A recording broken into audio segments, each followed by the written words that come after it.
자, 계속 이어서 하겠습니다. 우리가 B2B 마케팅의 바잉 센터에 대해서 말씀을 드렸는데 그 바잉 센터 중에 게이트키퍼에 대해서 조금 상세하게 말씀을 드리려고 해요.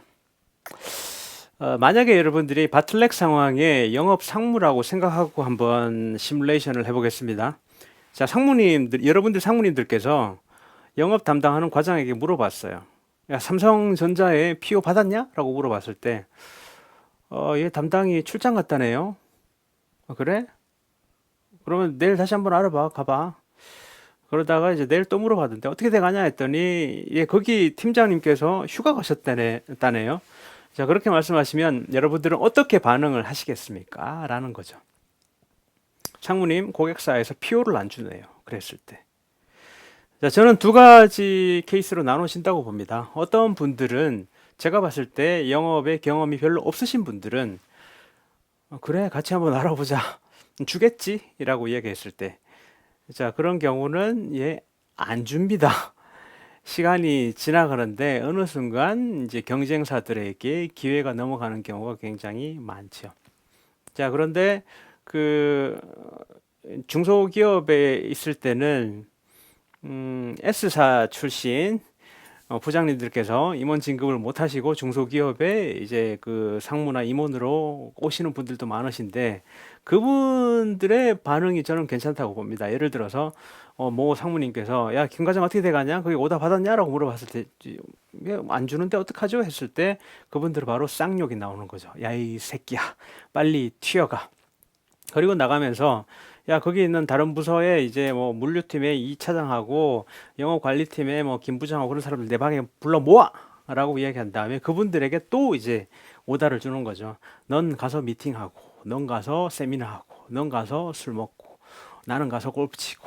자, 내일 아침 7시에 모여서 영업회의 합시다 라고 이야기했을 때 다음 날 이제 7시에 모이면 다들 뭐 피곤하겠죠. 피곤한 상태에서 자기 정보를 그 교환하다 보면은 이 게이트키퍼가 나옵니다, 그때. 진정으로 중요한 이 영업 전략의 마지막 단계는 이 게이트키퍼를 없애줘야 된다는 거죠. 빠른 촉을 가지고 어떻게든지 간에 탑다운으로 들어가든 아니면 바텀탑으로 올라가든 어떻게 하는 방법을 찾아가지고 이 사람을 없애줘야 된다는 거죠. 아니면 설득을 시키거나 뭐 돈을 찔러주거나 뭐 이렇게 예. 하여튼 자, 그래서 이 게이트키퍼의 존재가 이 B2B 바잉 센터 중에서는 굉장히 중요하다고 생각합니다. 실제 사례하고 제가 연관시켜서 한번 말씀을 드려볼게요.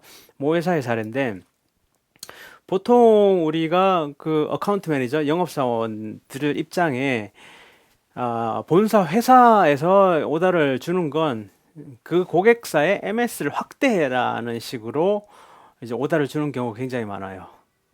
그랬을 때 우리가 첫 번째 보는 카운터 파트는 누가 될까요? 아마도 구매팀이 될 확률이 굉장히 높습니다. 구매팀. 자, 이 구매팀이 원하는 첫 번째는 기존에 가지고 있던 제품보다 저렴한 가격. 자, 저렴한 가격인데 얼마나 저렴해야 될까에 대해서 제 경험상 말씀을 드려보면 많은 분들께서 동의하셨던 부분인데 스위칭 코스트라고 보는 거죠. 전환 비용. 왜 어떤 전환 비용이냐? 우리가 장비나 뭐 소재 같은 걸 쓰고 있는데 기존에 쓰고 있던 제품이 100만 원이라고 쳤을 때 9만 9천 원 주면 좋아할까요? 절대로 좋아하지 않을 겁니다. 왜? 기존에 있던 장비 뜯어야 되니까. 이걸 또 팔아야 되니까. 또 이 장비 가지고 오면 또 교육시켜야 되니까. 그리고 또 여기 다른 부품도 바꿔줘야 되고 들어가는 비용도 다를 수 있기 때문에 그런 전환 비용이 얼마나 되는지 알아내는 게 바로 영업사원들의 몫입니다.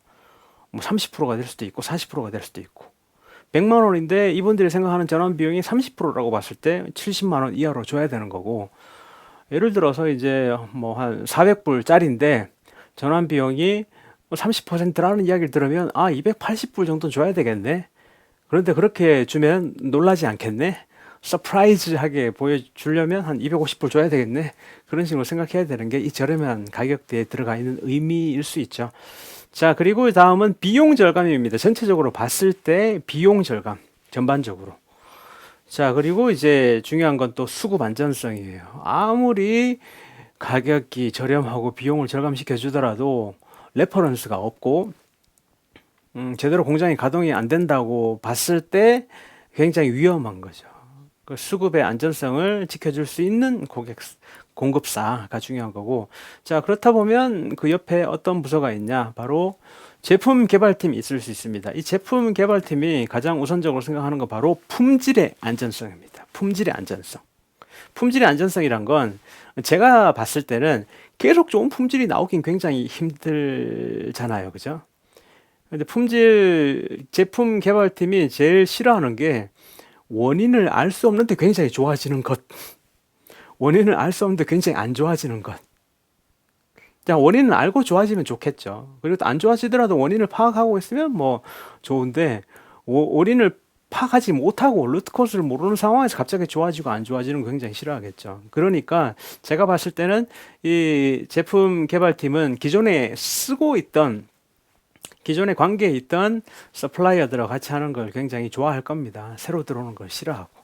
자, 옆에는 어떤 부서가 있을까요? 옆에는 바로 선행개발팀이 있겠죠. 이 선행개발팀은 계속 새로운 걸 만들어내는 거겠죠. 예를 들어 삼성전자에서 말랑말랑한 스마트폰을 만들어낸다거나 아니면 또 날아다니는 드론 뭐 자동차를 만들어낸다거나 아니면 이제 창문이 다 태양광 전지로 되어 있는 그런 새로운 제품을 만들어낸다거나 투명한 냉장고를 만들어낸다거나 그런 새로운 제품을 만들어낼 때 이런 그 기술에 맞춰서 같이 따라올 수 있느냐를 보는 거겠죠, 아마 선행개발팀은. 자, 다음은 어떤 팀? 품질팀이 있습니다. 품질팀. 최근에 품질팀들이 굉장히 중요하게 생각하는 요소는 바로 유해물질 저감이겠죠. 유해물질 저감. 유해성이 있는 물질들을 저감시켜 줄 수 있는데 도움을 주는 서플라이어들. 그리고 또 리스크 회피. 여러 가지 사고가 발생할 수 있는 리스크를 회피할 수 있는 걸 굉장히 중요하게 생각할 겁니다. 제가 기억이 떠오르는 게 뭐냐면은 제가 대만에 있을 때 들었던 이야기인데 대만에는 파운드리 반도체 업체들이 많은데 보통 장비들은 자동으로 열리고 닫힙니다. 생산성을 위해서 수동으로 열리고 닫히게 하다가 그 엔지니 한 명이 죽었다. 목이 끼어서 그런 이야기도 많이 들었어요. 품질에 관련된 리스크 회피 관련된 쪽이 될 수도 있겠죠. 그리고 또 한 가지는 보시면 자, 지금 우리가 품질까지 했는데 제조팀 입장에서 봤을 때 제조팀이 가장 중요하게 생각하는 건 바로 사용의 편의성이 되겠죠. 내 몸을 편하게 해주는 것, 그리고 또 생산 효율성을 주는 것.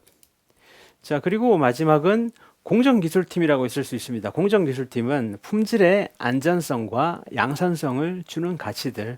제가 말씀드리고 하는 건 뭐냐면은 B2B 고객들과의 만남은 미리 그 사람들이 어떤 사람들인지 그리고 그 사람들이 원하는 게 뭔지를 명확하게 파악하고 들어가는 게 굉장히 중요하다고 봅니다. 그분들이 지금 품질이 안 나와서 굉장히 힘들다면 포커스는 품질이죠. 어떤 누구가 이 사람들이 공정기술팀인데 품질에 굉장히 힘들어하고 있다. 기존 제품에 품질 불량이 계속 나오고 있다. 그럼 거기 포커스 맞춰서 계속 이야기해 주는 거고 구매팀을 만나는데 이 구매팀은 뭐냐? 가격이 너무 비싸서 굉장히 힘들어한다. 고통을 가지고 있다. 그럼 우리는 거기에 대한 솔루션을 던져주는 겁니다. 그래서 이제 초반엔 아무래도 우리가 구매팀을 공략해서 들어가겠죠. 비용 절감 시켜 드릴게요.